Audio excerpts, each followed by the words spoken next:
안녕하세요. 워런 버핏처럼 매일 신문을 박전무와 함께 읽으면서 투자의 고수가 됩시다. 웜의 신박 오늘 5월 20일 월요일 순서 시작하겠습니다. 네, 주말 잘 보내셨죠? 지금 여의도 바깥으로 보이는 여의도 공원이 정말 녹음이 우지지는 참 보기 좋습니다. 바람이 좀 오늘은 부네요. 주말 동안에 공기도 깨끗하고 좀 덥긴 했지만 그죠? 참 상쾌한 주말이었던 것 같습니다.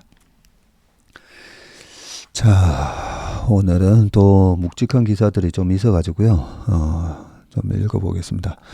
참 그리고 지난주에 금요일 날 읽다가 그 대주주 과세 양도세 기준 되는 거 있잖아요.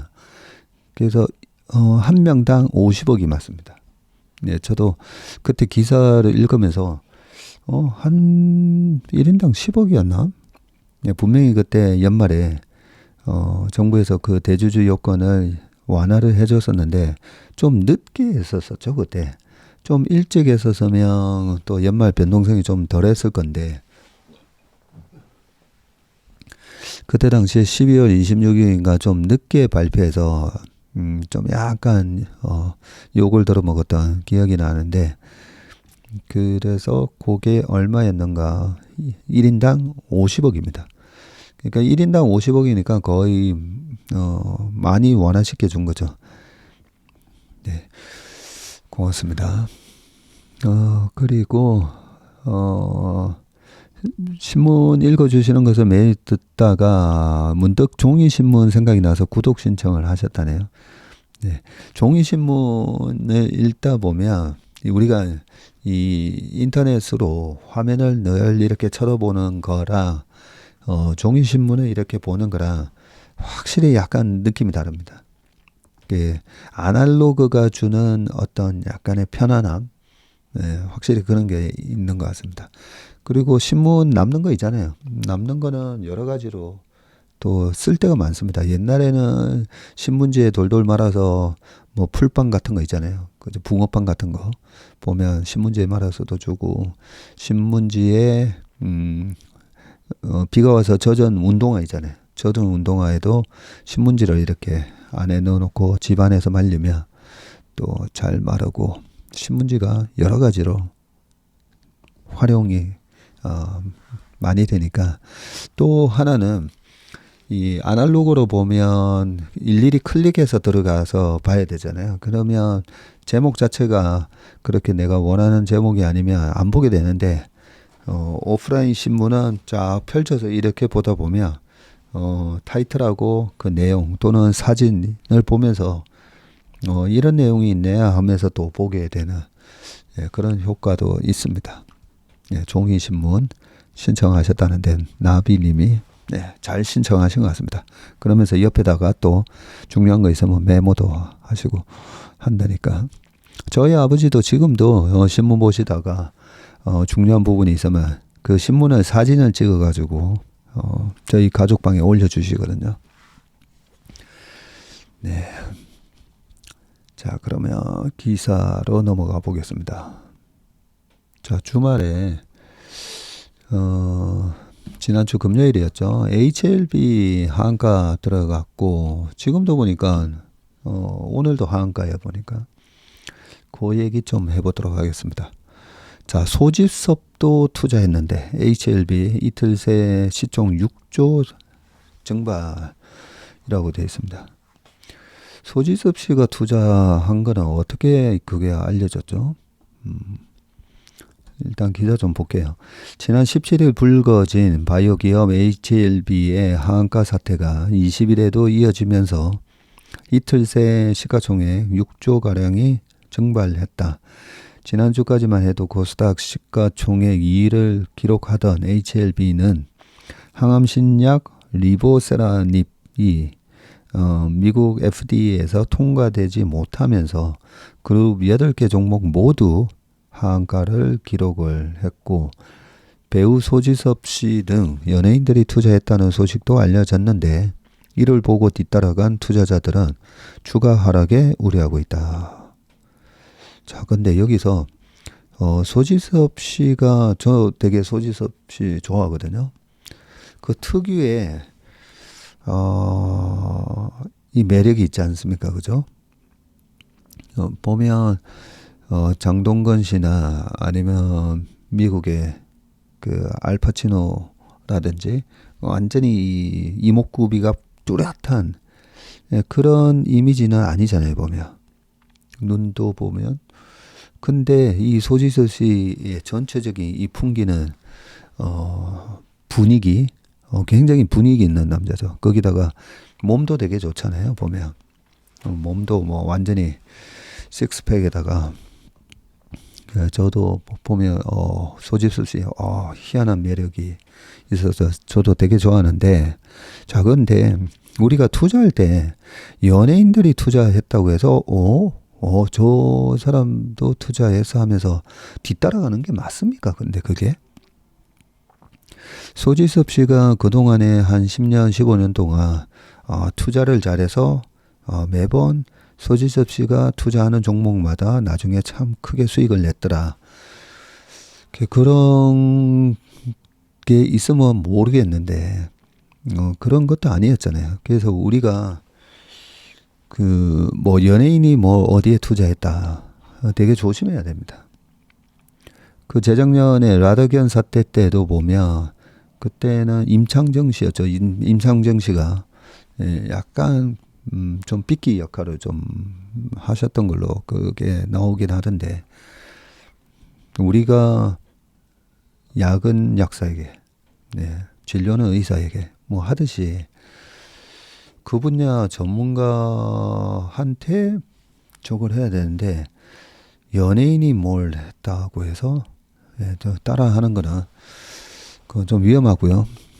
그렇기 때문에 그 또 연예인은 그런 공인으로서의 많은 분들이 저 분이 저렇게 했으면 믿어도 되지 않나라는 그는 공인으로서의 약간 후광 효과 뭐 이런 게 있기 때문에 연예인 분들도 뭐 투자를 내가 투자하거나 내가 어떤 걸 광고를 할 때 좀 조심해서 선별해서 좀 하셔야 된다고 생각합니다. 가끔씩 보면 이제 기획부동산에서 어디 뭘 해가지고 하는데 연예인 분들이 나와서 딱 이러면서 그죠? 그 밑에 누구, 뭐 방송인 누구, 뭐 이렇게 나오는데 그런 거는 우리가 좀 분별해서 좀 봐야 된다고 생각합니다. 자, 그 뒤에 좀 계속 읽어볼게요. HLB는 20일 오전 9시 20분. 지금 이게 신문 보기가 아니라 신문에서 주요 기사에서 따다 보니까 온라인 실시간 기사였던 것 같습니다.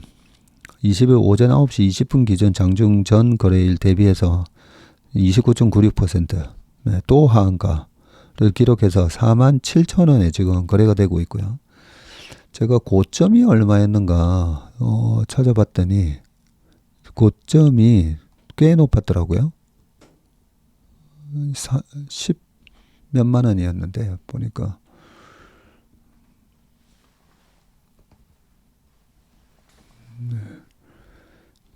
좀 이따가 다시 한번 보기로 하고요. 지금 바로 보겠습니다. 자, 여기 코스닥에서 HLB가 인기 검색 1등으로 나오는데 장중에 살짝 하한가 살짝 벗겼다가 계속 하한가네 보니까 47,000원이고 지난 고점이 129,000원이었네요. 129,000원. 자, 129,000원이었는데 지금 47,000원인데도 시가총액이 6조 1,497억 원입니다. 오늘 아침 모닝 브리프 할 때도 우리가 밸류에이션을 할 때는 가장 중요한 게 이제 시가총액이고 그 시가총액을 다른 기업하고 이렇게 비교를 해보면서 이 밸류에이션에 대한 어느 정도의 감이 생기는 거거든요. 항상 이 가격을 보고 우리가 투자를 하는 게 아니라 시가총액을 보셔야 됩니다. 그러면 47,000원인데도 6조니까 곱하기 2해서 94,000원일 때도 그러면 12조였다. 그죠? 94,000일 때 12조인데 지금 시총보다도 3배나 높아졌으니까 12만 9천 원이었으면 3, 4, 12, 4만 7천 원에 3, 4, 12, 7, 3, 22. 네, 그러네요. 거의 3배 가까이였으니까 시가총액이 한 17조 갔었다 그죠?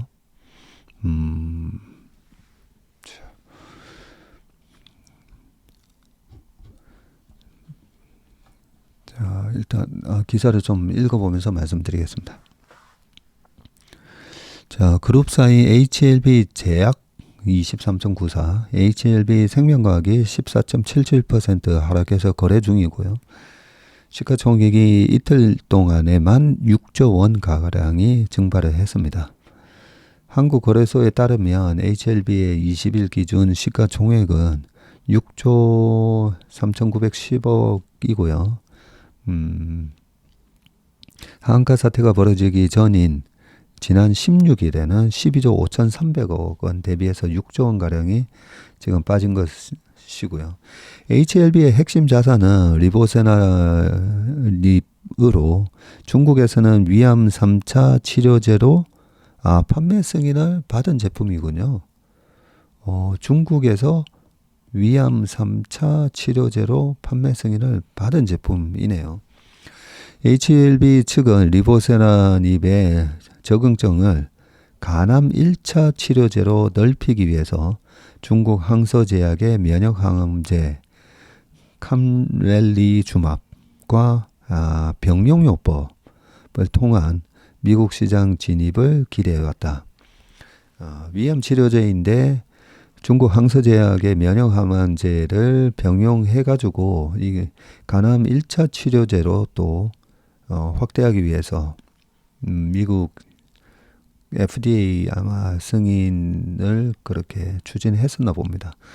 지난해부터 HLB 측은 미국 측의 간암 치료제 품목 허가 가능성을 대대적으로 홍보해 왔고 투자자들을 유치해 왔다.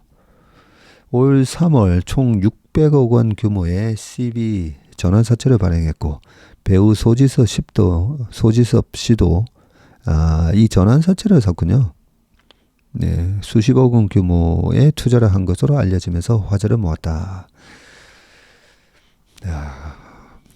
여기서 우리가 주주 가치에 대해서 여러 가지 제가 말씀을 드릴 때 저의 원칙 중에 몇 가지가 이제 적혀 있습니다. 저희 회사 화이트보드에 뭐 중국과 1, 2등을 겨루는 기업에 투자를 하지 않고 그 다음에 CB, BW, 유상증자 이런 거를 하는 기업들 투자하지 않는다라고 되어 있으면서 물론 이 유상증자가 다 나쁜 건 아닙니다.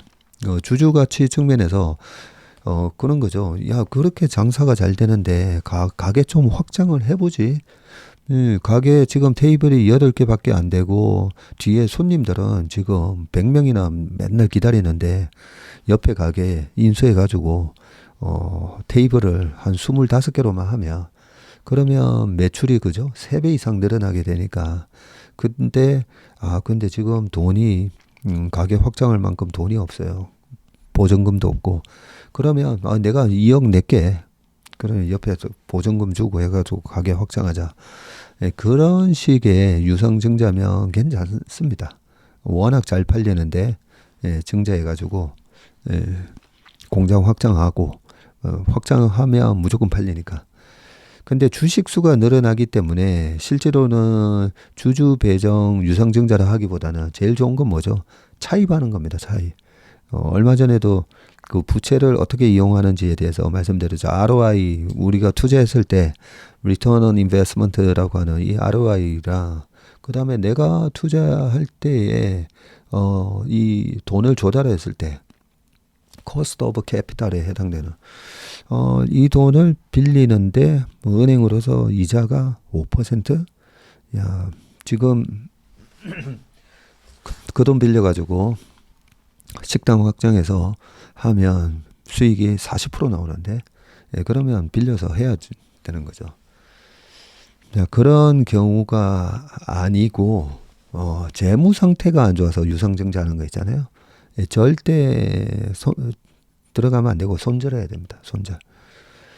그리고 아니 얼마든지 이 정도 시가총액이고 회사가 유보금도 있고 회사의 신용평가 등급으로 보면 돈을 좀 빌려서 해도 되는데 굳이 왜 전환사채를 찍었지?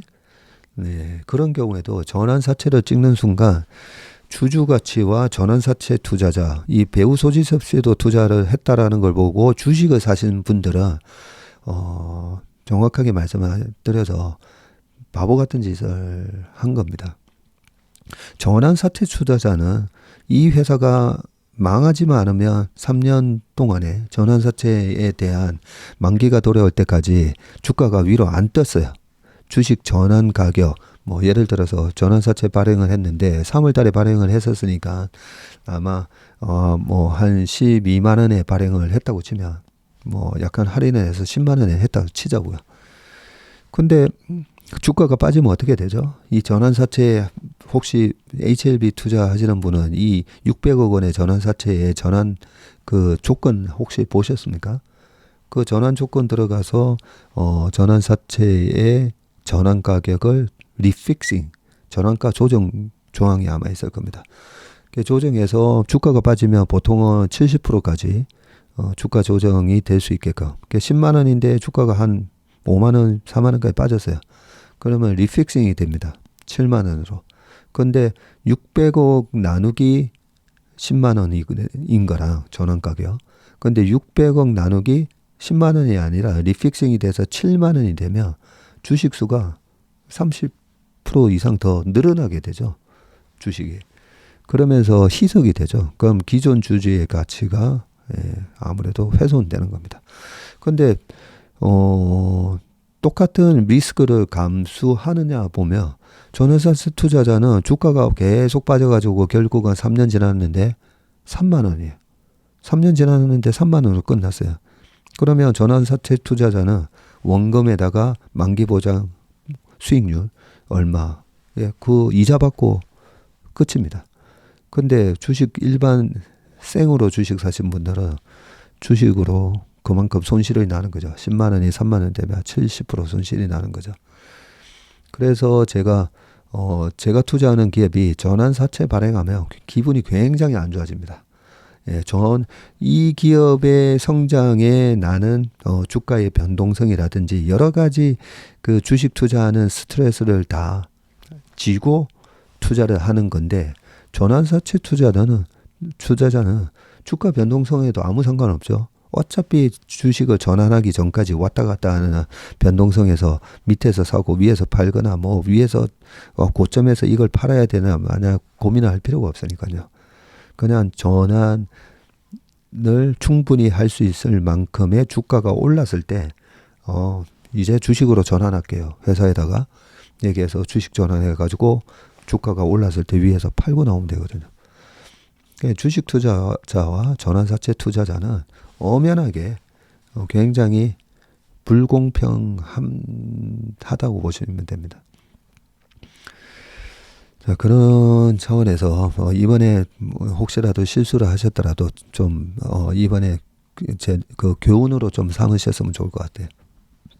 유명인이 아니면 어디 유명 회사 어디가 이 전환사채 투자 들어왔다. 그게 절대 그게 호재가 아닐 수가 있고. 자, 여기서 또 하나 더 말씀드려야 되겠네요. 자, 배우 소지섭 씨가 이 HLB의 이런 새로운 신약 개발하는데 시너지가 있을까요? 시너지? 왜 제가 이 시너지를 말씀드리냐면 CB나 이런 거 들어올 때 보면 딱 하나 긍정적인 경우가 있을 수가 있어요. 투자자가 전략적 투자자가 들어오는 경우입니다. 보통 우리가 재무적 투자자, FI라고 그러죠. 재무적 투자자는 그냥 돈만 태우는 사람이에요. 근데 나는 리스크를 많이 줄이고 싶으니까 그 전환사채에다가 리픽싱 조항에다가 뭐 이거저거 만기 보장 수익률에다가 이거저거 다 요구하게 되는데 전략적 투자자, SI라고 그러죠. 그런 어떤 스트래티직한 인베스터가 들어오는 거는 뭐 어떤 경우냐면 자, 삼성전자의 그런 밑에 1차, 2차 협력사한테 앞으로 뭔가 전략적으로 그런 게 있잖아요. 뭐 소부장 기업 중에 일본의 화이트리스트에 들어가는 거. 자, 그러면 우리가 같이 공동 개발해 보자. 여러 가지 기술적이나 이런 거는 우리가 알려주고, 그리고 돈이 없어요. 자, 그러면 우리가 CB로 투자를 해줄게. 그런 경우에는 삼성전자가 전환사채 투자자가 되는 경우, 네, 그런 경우는 전략적 투자자가 되는 거잖아요. 그러면 삼성전자는 이 회사가 앞으로 크게 좋아질 걸 알고 여기에다가 투자를 하는구나. 네, 그렇게 생각을 할 수가 있죠. 그런 케이스가 과거에 몇 건 이래 있습니다. 삼성전자 CB 투자 해가지고 한번 들어가 보시고 거기에 해당되는 기업들이 주가가 어떻게 움직이는지 그렇게 보시면, 그런 경우에는 기존의 주주 입장에서도 삼성전자가 전략적 투자자로 이 회사에 지분 참여를 하네. 네, 그렇게 우리가 생각을 할 수가 있는 거잖아요. 자, 그렇게 좀 기억을 해 두시고요. 자, 계속 기사를 읽어보겠습니다. 자, 지난 17일 리보세나님의 FDA 승인이 불발되면서 CB의 전환권 가치가 하락을 했고요. HLB는 평화은행 뱅크 출신이 진양곤 회장이 울산 구명정 기업인 현대라이트보트에서 M&A를 통해서 45개의 계열사를 키워낸 기업이다. 이 진양곤 회장이 평화은행 출신이셨군요. 그리고 울산의 구명정 기업인 현대라이트보트를 인수해가지고 이렇게 회사가 45개, 계열사가 45개나 된다고 합니다. 자, 실적은 적자였음에도 불구하고 신약 허가 기대감에 힘입어서 올해 초 6조 원대 시총에서 최근 12조 5천억 대까지 몸집이 커졌고 코스닥 시가총액 2위까지 오르기도 했었네요. 진양곤 회장은 지난 17일 유튜브를 통해서 미국 식품의약국의 보안 요구 서한 CRL이라고 되어 있는데요. 보안 요구 서한 내용에 따르면 리보세나닙 관련 이슈는 없으나 중국 항서제약의 캄렐리주맙 관련 이슈가 존재한다면서 캄렐리주맙 제조 공정 지적에 대한 항서제약 측의 답변이 FDA를 충분히 만족시키지 못한 것 같다고 그렇게 입장을 밝혔네요. 자, 이 신약의 앞으로의 FDA 승인을 다시 재도전을 해서 이게 다시 받을 수 있는지 없는지 그런 거는 전혀 저는 모르겠고요. 아까 말씀드린 대로 우리가 누가 투자했기 때문에 되고 그렇게 투자하시면 안 되고요. 아침에 모닝브리프에서 이 HLB에 대해서 코멘트 부탁드립니다라고 해서 그 말씀을 드렸죠. 내가 투자하는 기업이 따라서 우리가 예금은 정부가 5천만 원까지 보장도 해주고 위험도 적다 보니까 수익도 적죠. 근데 우리가 예금을 안 하고 주식을 하는 이유는 예금으로는 물가 상승 해지가 안 되니까, 즉 돈의 가치가 하락하는 거를 막지를 못하니까, 그죠? 예금만 주구장창 안전하니까 예금만 주구장창 한다고 했을 때 인플레이션 리스크를 회피를 못하는 거죠. 그래서 우리가 주식 투자를 하는데 이런 HLB 같은 투자는 하이 리스크 하이 리턴인 거잖아요.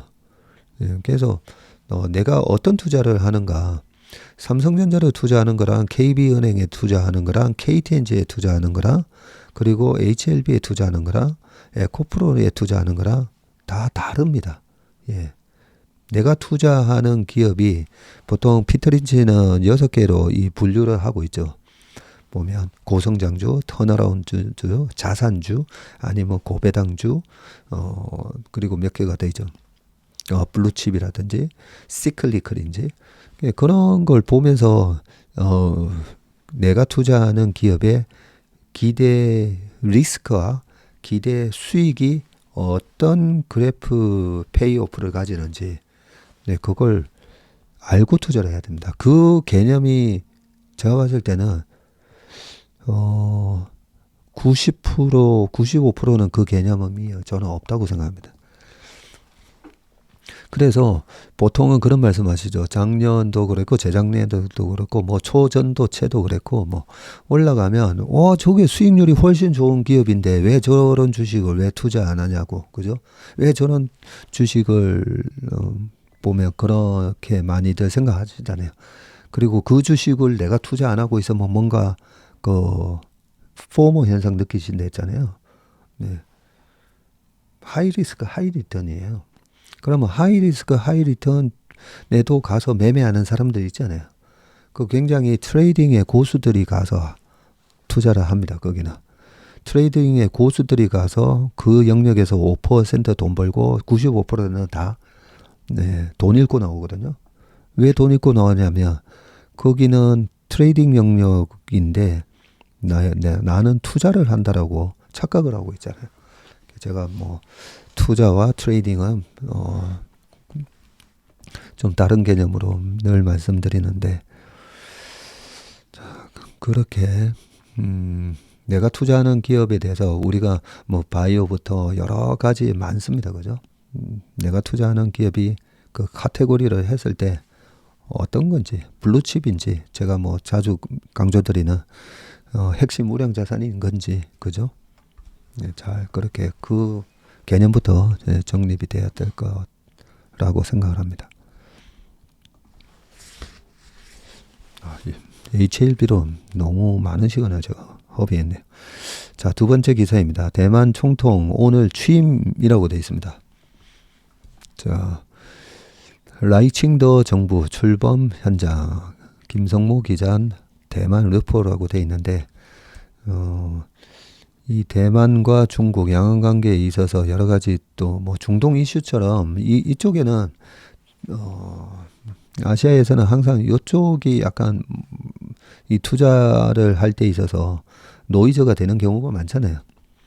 그렇기 때문에 이 대만 총통은 어떤 분인지 우리가 좀 그래도 알 필요는 있습니다.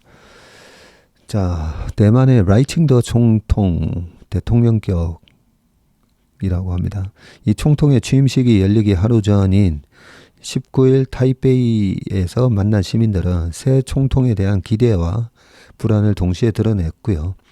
반중 성향으로 차이잉원 총통과 같은 민진당 소속인 라이칭더의 취임은 미중 패권 경쟁이 가속화하는 상황에 갈등을 증폭시킬 수 있는 사건으로 세계의 이목이 쏠리고 있습니다.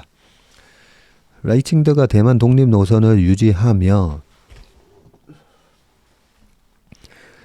양안, 대만과 중국 관계가 악화할 경우 미중 분쟁이 무력 충돌로 번질 수 있다는 우려도 나오고요. 블룸버그는 대만 해협에서 전쟁이 벌어지면 국제사회가 10조 달러, 약 1경 3,500조의 손실을 본다고 전망을 하고 있습니다. 무시무시하죠. 이 중국하고 대만하고 만약에 대만 해협에서 전쟁이 벌어진다고 생각하면 끔찍합니다. 라이칭더에 대해서 현지에서 만난 대만 시민들의 의견이 엇갈리는데요. 어떤 사람은 미중 갈등이 매우 극심한데 이런 시절에 친미 라이 총통이 취임하니 다행이라고 생각한다고 말을 했고요. 쇼핑몰 웨이펑 난산에서 만난 20대 원청웨이 씨는 대만의 정체성은 중요하지만 반중으로 긴장감을 키우는 정치가 발목을 잡는 것 같아 실망이라고 또 그런 반대적인 의견을 얘기하는 사람도 있네요. 대만 탄광촌에서 광부의 아들로 태어나 대만 권력의 정점에 오르게 되는 라이칭더의 총통 취임은 대만에서 이른바 8년 주기설을 깼다는 점에서도 주목받는다. 대만에서는 통상 반중 성향 민진당과 친중 성향 국민당이 8년씩 번갈아 가면서 집권을 해왔는데 차이잉원 연임에 이은 지난 1월 라이칭더의 당선으로 민진당이 적어도 12년 집권에 성공하게 됐다고 합니다. 중국으로서는 반중 정권의 장기 집권이 거슬릴 수밖에 없는 상황이어서 대만 해협의 긴장감은 고조되고 있고요. 대만 외교부 관계자는 취임식 날 중국의 무력 시위가 있을 것 같은지를 묻자 그러지 않기를 희망한다 라고 얘기를 했습니다. 대만 일각에서는 민진당의 장기 집권에 반대하는 목소리도 나오는데요. 타이베이에서 수백 명이 집결해서 민진당 정권 집권에 항의하는 시위도 했다고 합니다. 이날 민진당 본부 밖에서 국민당 지지자들은 민진당의 공허한 약속을 상징하는 구아바를 들고 시위에 나섰고요. 엔지니어인 사무엘 추앙은 2016년에는 많은 젊은이가 차이 총통에게 투표했다면서 그러나 8년이 지난 지금 실제로 이루어진 일을 보면 별로 변화가 없었다고 느낀다고 합니다. 대만 주가는 많이 올랐죠. 네. 대만의 TSMC 주가가 어마어마하게 또 올라가면서 그리고 TSMC 때문에 1인당 국민소득도 우리하고 또 막 비슷비슷하게 막 지금 약간 우리를 앞섰죠, 아마. 그러고 있습니다. 대만 신임 총통 취임식에 참석할 각국 대표단은 19일 속속 대만에 도착을 했고요. 중국 15등 대만 언론에 따르면 브라이언 디스 전 국가경제위원회 위원장과 리처드 아미티지 전 국무부 부장관을 공동 단장으로 하는 미 대표단이 이날 대만에 도착을 했고요. 대만 외교부는 이번 미국 대표단이 안보, 외교, 경제 등 중요 분야를 아우르며 대만과 미국의 양자관계, 인도태평양 지역 업무에 대해 잘 파악하고 있는 전직 고위 관료들로 구성됐다고 설명을 했습니다. 자, 대만과 비수교국 중에는 미국 외에 캐나다, 싱가포르, 영국, 일본, 호주 등이 대표단을 파견을 했고요. 한국은 과거 취임식과 마찬가지로 별도 인사를 보내지 않고 주 타이베이 대표가 취임식에 참석할 예정이라고 합니다. 아무래도 좀 중국 눈치를 볼 수밖에 없죠. 자, 대만과 외교 관계를 유지하는 나라의 국가 수장들도 속속 입국을 했는데요. 대만과 수교한 12국 중에 에스와티니 국왕 음스와티 3세, 그리고 마셜 제도, 팔라우, 파라과이 등 8국 정상이 취임식에 참석할 예정이라고 합니다.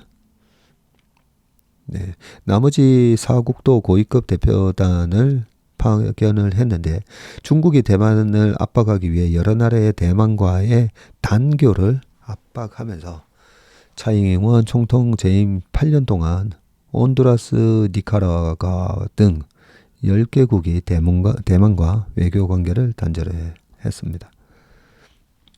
우리도 1990년이었나요? 뭐 언제 그 단교를 했고, 그러면서 대만 국민들이 되게 많이 좀 이렇게 실망을 했었죠. 중국하고 대만이 대치하고 있고 우리도 북한하고 대치하고 있는 상황에서 좀 비슷한 입장이었는데 우리가 저 어마어마한 거대한 중국 시장을 버릴 수가 없다 보니까 대만하고 단교를 하면서 대만에서 상당히 많이 좀 실망을 했던 게 있습니다. 제가 그 1991년이었나요? 그때 어학연수를 가가지고요. 그 어학연수 하는 데서 대만 친구가 있었는데요. 그 대만 친구 보고 뭐 이런저런 얘기하다가 대만 친구가 그러는 거예요. 한국이 어디 있는지 모른다는 거예요. 그래서 제가 깜짝 놀래가지고 막 이래 지도를 그렸죠. 지도를 그려서 야, 대만 너네 여기 있고 우리가 여기 있고 일본 여기 있고 하는데 한국이 어디 있는지 모른다. 그래서 제가 그때는 순진하게 이거 왜 모르냐 뭐 했었는데 우리가 단교를 한 거에 대해서 참 저렇게 많이 서운했었구나. 그런 걸 나중에 이제 알아듣습니다. 자, 그 다음 기사를 보겠습니다. 네, 만물상. 네, 제가 좋아하는 칼럼입니다. 필리핀 이모라고 되어 있고요. 자, 한반도에 식모란 직업이 등장한 것은 일제강점기에 건너온 일본 가정이 조선 여성을 고용하면서부터였다. 요즘은 이제 뭐 식모 이런 개념이 없어졌잖아요. 근데 제 어릴 때만 하더라도 뭐 1970년대에는 네, 식모, 네, 식모라는 그 개념이 있었었죠. 보면 주변에 가끔씩 보면 있었습니다. 1938년 일제가 조사한 식민지 조선의 여성 구직자는 2만 7천 명이었는데 이 중 식모 취직자가 2만 5천 명으로 90%에 육박했을 만큼 대표적인 여성 직업이었습니다. 적으나마 월급도 받았고요. 하지만 해방 후에 6.25로 전쟁 고화가 쏟아져 나오면서 입에 풀칠만 시켜주면 월급은 안 줘도 되는 직업으로 전락을 했고요. 급여가 한 달 담뱃값 수준도 안 돼서 1960년대 서울 가정의 52%가 식모를 더 쓸 정도다. 야, 60년대 서울 가정의 52%가 식모가 있었네요. 야, 식모와 함께 여공과 버스 안내양은 가난했던 1960년대 여성이 택할 수 있었던 몇 안 되는 직업이었고 그분들이 번 돈으로 가족이 생계를 꾸렸고 형제 자매가 공부를 했습니다. 일부는 독일에 간호사로 나갔고요. 그처럼 억척스러운 여성 중에는 식모살이 하면서도 주경야독으로 미래를 개척해서 대학 총장이 되고 자기 개발에 나서 화가로 성공한 이도 있다고 합니다. 오늘날 필리핀 여성이 반세기 전 한국 여성과 비슷한 처지다.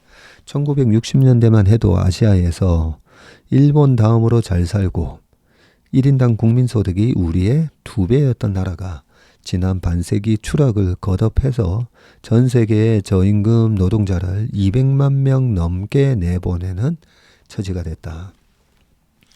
필리핀 여성 해외 취업은 주로 가사 도우미라고 하고 유럽, 중동, 일본, 싱가포르, 홍콩 등에 진출해 있다.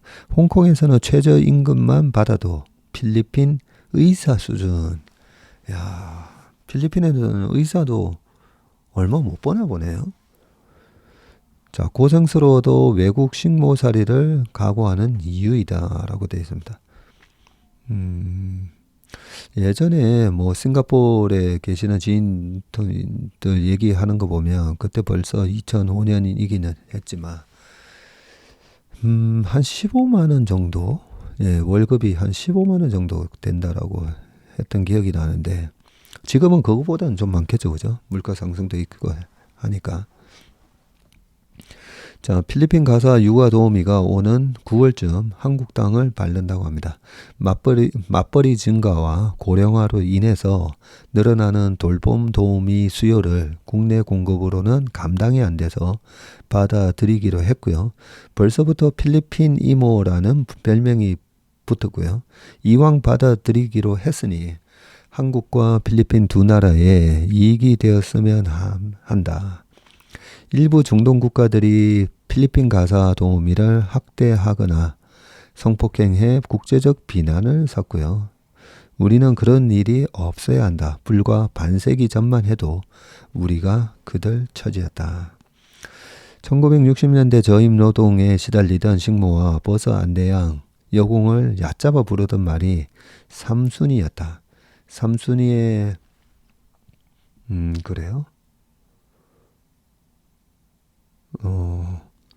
삼순이의 삶을 다룬 어느 책에서 10대 소녀가 쓴 글을 본 적이 있는데 번 돈을 아껴 동생들에게 빵을 사주며 이 순간처럼 땀 흘린 보람을 느껴본 적이 없다. 피곤도 굴욕도 내 것이 아니다 라고 썼다. 내 어머니 또래였을 이 소녀의 희생을 빼고 오늘의 풍요를 설명할 수는 없다. 이 땅에 오는 필리핀 여성들의 노고도 훗날 보상받을 수 있기를 바란다. 라고 되어 있습니다. 네.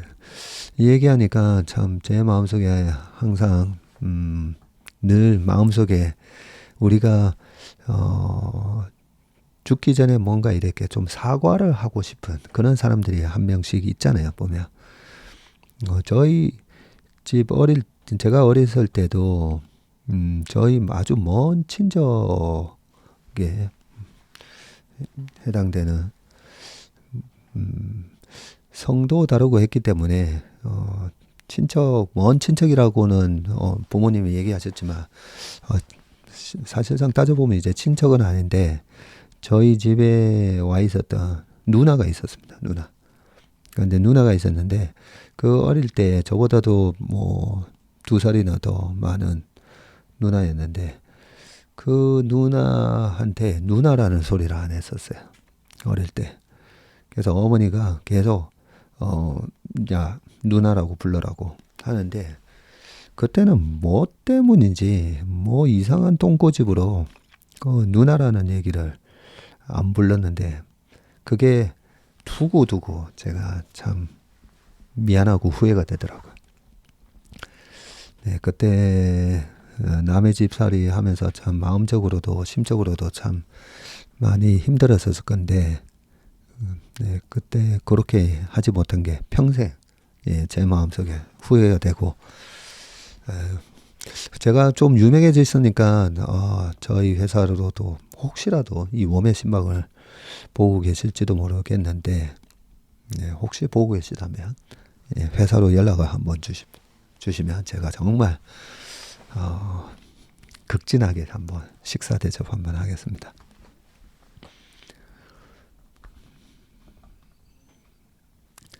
자, 그 다음 TSMC 기사입니다. TSMC 한국 주도 HBM 패권 노린다. 삼성은 핵심 부품 직접 생산 맞불. 자, 치열해지는 HBM 전쟁입니다. 인공지능 반도체의 핵심인 차세대 HBM을 공동 개발하기로 한 SK 하이닉스와 세계 1위 파운드리 반도체 위탁 생산업체 TSMC의 밑그림이 나왔습니다. 좀 전에 대만 얘기했는데 TSMC 타이완 반도체죠. 자, TSMC는 지난 14일 네덜란드 암스테르담에서 열린 TSMC 유럽 기술 심포지엄 행사에서 HBM4 6세대 모델의 베이스 다이에 12나노급 공정과 5나노급 공정 기술을 적용할 것이라고 밝혔네요. HBM은 베이스 다이라고 불리는 틀에다가 D램 반도체를 겹겹이 쌓아 올린 형태이고요. 현재는 D램과 베이스 다이를 SK 하이닉스가 모두 생산하고 TSMC가 이를 받아서 다른 부품과 함께 패키징을 한 후 엔비디아에 납품을 하고 있습니다.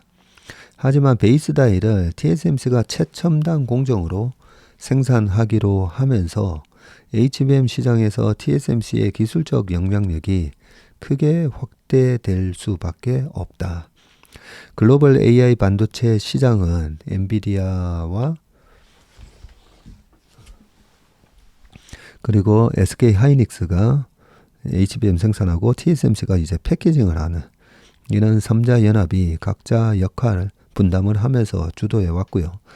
하지만 TSMC가 차세대 HBM부터는 생산에서도 핵심 역할을 하게 되면서 TSMC에 대한 기술적 의존이 커지게 됐고요.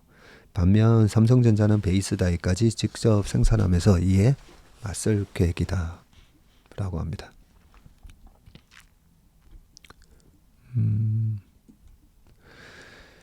자, TSMC HBM 시장의 매기가 되는가? 현재 전 세계 HBM 시장은 하이닉스가 50%, 그리고 삼성전자가 약 40% 예, 그렇게 차지하고 있고요. 엔비디아 물량은 SK 하이닉스가 독점하고 있으며 삼성전자가 지금 납품을 추진하고 있는데 이게 된다 안 된다. 예, 그 얘기에 따라서 삼성전자 주가가 출렁출렁 했습니다. 하이닉스는 지난 3월부터 5세대인 HBM3E 8단을 양산해서 엔비디아에 지금 공급을 하고 있고요. 여기에 들어가는 베이스 다이는 하이닉스가 자체 공정으로 생산을 해 왔는데 이 베이스 다이는 그래픽 처리 장치 GPU나 주문형 반도체와 연결돼서 HBM을 제어하는 역할을 하고요. 내년까지 개발 예정인 6세대 HBM4는 베이스 다이의 공정을 5나노 이하로 바꿔야 하는데 초미세 공정으로 회로 선폭을 줄이면 웨이퍼에 더 많은 회로를 그릴 수 있어서 다양한 기능을 추가할 수가 있습니다. 5나노 이하 초미세 공정을 할 수 있는 업체는 지금 파운드리를 갖고 있는 삼성전자와 TSMC 이 두 곳이고요.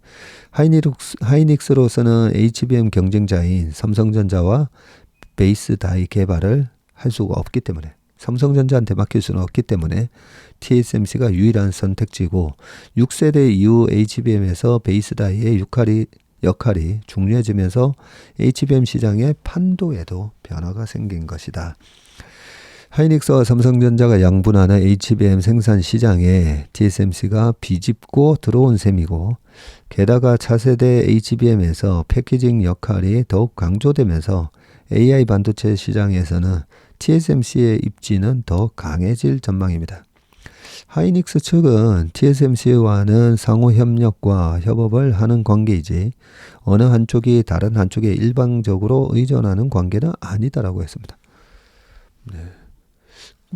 여기 그림이 나오네요. HBM 구조에서 6세대 HBM4 구조 아주 그림이 잘 나와 있습니다. 제일 위에 HBM D램을 8단으로 이렇게 쭉 쌓아 놓은 게 나오고요. 그 다음에 이 TSB 실리콘 관통 정거 이 구멍을 이렇게 쫙 뚫어가지고 데이터가 오갈 수 있게 뚫은 미세한 통로 이 TSB도 그림이 나오네요. 그리고 이 GPU와 이 HBM D램을 연결하는 그 중간에 이 베이스 다이가 있군요. 그 베이스 다이가 있고 그 밑에 GPU가 있습니다. 근데 기존의 HBM 구조는 그러니까요. 기존의 엔비디아의 그런 GPU 이걸 보면 그림을 보면 GPU 옆에 HBM이 이렇게 붙어 있는데 6세대에서는 아예 GPU 위에다가 얹어버리네요. 자, HBM 주도권 싸움이 그러면 시작이 됐는데 삼성전자는 메모리 파운드리 패키징을 모두 하는 강점을 내세워서 차세대 HBM 주도권을 가져온다는 전략을 내세우고 있고요. 지난 3월 차세대 HBM을 개발하는 태스크포스를 꾸리면서 메모리 반도체, 파운드리, 후공정 등 삼성전자가 보유한 반도체 각 분야의 인력을 한 군데에 모았다. 차세대 HBM의 베이스 다이 역시 삼성은 자사 파운드리에서 제작할 수 있고 비용과 효율 측면에서 우위에 있을 수 있는 턴키 전략 일괄 시행을 추진하고 있습니다. 구글, 메타, 마이크로소프트와 같은 AI 빅테크와 엔비디아와 같은 AI 반도체 업체들이 개발 속도를 내면서 HBM 경쟁도 점점 더 치열해지고 있고요. 하이닉스가 현재 엔비디아에 공급하는 HBM 제품은 5세대인데 벌써 차차 세대인 7세대 HBM4E 개발 계획까지 나올 김귀욱 하이닉스 HBM 첨단 기술팀장은 지난 13일 국제 메모리 워크숍에서 HBM 1세대가 개발된 후 2년 단위로 세대를 거듭해서 발전을 했지만 HBM3E부터는 1년 단위로 세대가 변하고 있다고 했고요. HBM4E는 내후년인 26년 기술 개발이 완료된다고 합니다. 네. 야, 이게 큰 기사 읽다가 시간이 다 지나가 버렸습니다. 자, 전장용 MLCC의 4월 매출 1조 목표. 삼성전기 얘기다, 그죠? 삼성전기 작년 점유율이 세계 3위, 제품 라인업 확대와 차별화에 나선다라고 돼 있고요. 삼성전기가 올해 전장용 MLCC 시장에서 매출 1조 원을 달성하겠다는 목표를 세웠고, MLCC는 전기를 저장을 했다가 필요한 만큼 전기를 안정적으로 공급해서 반도체가 원활하게 작동하도록 하는 일종의 댐 역할을 하는 부품입니다. 네, 이 콘덴서라고 하는데요. 멀티레이어 뭐 해가지고 그 콘덴서가 하는 기능입니다. 자, 주로 스마트폰에 들어가는 부품인데 사업 확대를 위해서 차량용 시장도 본격적으로 개척하겠다는 것이고요. 지난 17일 주력 사업인 MLCC 전장용 제품 라인업 확대를 통해서 작년에 8,500억 수준이었군요. 작년에. 근데 올해 1조 1,500억 늘어나니까 한 20% 성장한다, 그죠? 2016년 관련 사업에 뛰어든 삼성전기의 전장용 MLCC 점유율이 작년에 13%로 자, 1등이 물었다. 2등 TDK에 이어서 지금 세계 3위 수준이라고 합니다. 삼성전기가 전장용 MLCC에 사활을 거는 건 관련 시장이 커지고 있는 데다가 고부가 가치 사업이기 때문입니다. 2023년에 30억 달러, 약 4조 원 규모의 전장용 MLCC 시장은 28년이 되면 70억 달러, 한 9조 시장으로 성장한다, 그죠? 크게 보면 전장용 MLCC가 아주 크지는 않네요. 자, 김위헌 삼성전기 MLCC 그룹장은 전장용 MLCC는 일반 IT 제품 대비해서 기술적 난이도가 높고 개발 기간이 3배 정도 길지만 가격도 3배 이상 비싼 고부가 가치 제품이라고 하네요. 삼성전기는 MLCC의 핵심 원자재를 자체적으로 만드는 게 강점이라고 말을 했습니다. 네. 완전히 삼성전기의 MLCC가 완전히 탑 티어라기보다는 뭐 한 1.5 티어 된다고 그렇게 우리 문지호 이사는 얘기하더라고요. 자, 마지막 기사입니다. 이 테슬라 얘기인데 시간이 없네요. 몸은 줄이고 두뇌는 키운다. 구조조정 나선 머스크의 테슬라 웨이, 마이웨이, 테슬라 웨이로 간다는 겁니다. AI 투자 확대 발표하고 차량 관련은 줄줄이 축소 연기라고 되어 있고요. 중요한 부분 한번 볼게요. 자, 머스크가 테슬라 주가에 대해 고민하고 있다면 우리 자율주행 서비스를 써보기를 권한다면서 그렇게 하지 않으면 우리 회사를 이해할 수 없다. 라고 얘기를 했고요. 테슬라는 최근 한 달간 전 세계 인력의 10% 이상의 14,000명 안팎을 해고하는 것을 포함해서 구조조정 중입니다. 올 1분기 판매량이 작년 같은 기간보다 9% 줄었죠. 오히려 매출이. 그리고 이익은 반토막이 났고요. 테슬라가 전기차 부진을 만회하기 위해서 여러 대의 신차 개발, 그리고 신시장 개척, 원가 절감 방안을 내놓을 것으로 예상을 했는데, 그러나 지난 한 달간 진행된 테슬라식 구조조정은 예상과 전혀 딴판으로 지금 전개가 되고 있다고 합니다. 테슬라는 전기차 생산이나 충전 인프라 구축, 그리고 새로운 공장 건설, 생산 기술 개발 등 전기차의 몸에 해당하는 하드웨어 관련 부분은 줄줄이 구조조정 대상에 올렸고요. 대신 전기차의 두뇌에 해당하는 소프트웨어를 한층 강조하는 전략을 내세웠습니다. 머스크의 말처럼 AI 기술이 강조된 자율주행 서비스를 내세우는 게 대표적인데, 자동차 업계에서는 다른 글로벌 자동차 기업의 추격이 시작되자 테슬라는 IT 기술이 있는 전기차 회사가 아니라 전기차를 만드는 IT 기업이라는 걸 강조하려는 것이라는 반응이 나옵니다.